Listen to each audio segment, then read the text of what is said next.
সালামু আলাইকুম। আপনাদের এখন দেখাচ্ছি বাংলাদেশি 50 পয়সা কয়েন 2001 সালের খুবই রেয়ার কয়েন। এবং দেখতে পাচ্ছেন এই কয়েনের এ টু জেড সকল জিনিস আপনাদের জানাবো। তো ভিডিও শুরুতে কয়েন সম্পর্কে জানাবো। এটি হচ্ছে বাংলাদেশি কয়েন 50 পয়সার শেপ হচ্ছে গোল আকৃতির, যেটা কিনা বর্তমানে বাংলাদেশি 5 টাকা কয়েনের যে গঠনটা ঠিক তেমনই।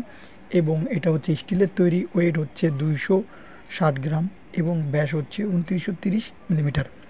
এবং এটা স্মুথ এবং এয়ার হচ্ছে আপনাদের তো বললামই 2001 সালের। এছাড়াও এটি ভ্যালুয়েবল যদি বলি তো মোটামুটি অনেকটাই ভ্যালু আছে, কিন্তু এই 50 পয়সা কয়েনটা খুবই কম তৈরি করা হয়েছিল, যেটার ভিতরে মাছ, সবজি, ফল এবং মুরগির ছবি ব্যবহার করা হয়েছিল প্রথম সাইডে।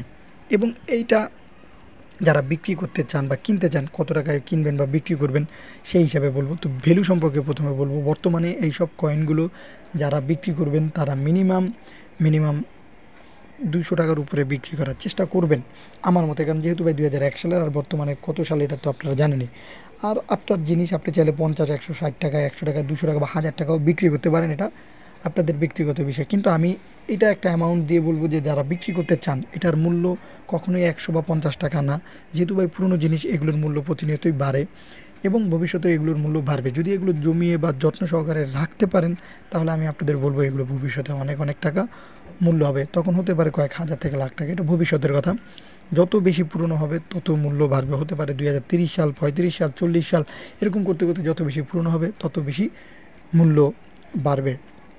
এবং যারা বিক্রি করতে চান তাদের উদ্দেশ্যে বলবো যে অনেক গ্রুপ আছে, সেই গ্রুপের খবর আমরা জানি না, কিন্তু আপনাদের উপকারের জন্য আমরা দুইটা গ্রুপ খুলছি। একটি হচ্ছে বেটার কালেকশন ভিডিও, অপরটি হচ্ছে শেখ সাব্বির হাসান মুন্সি।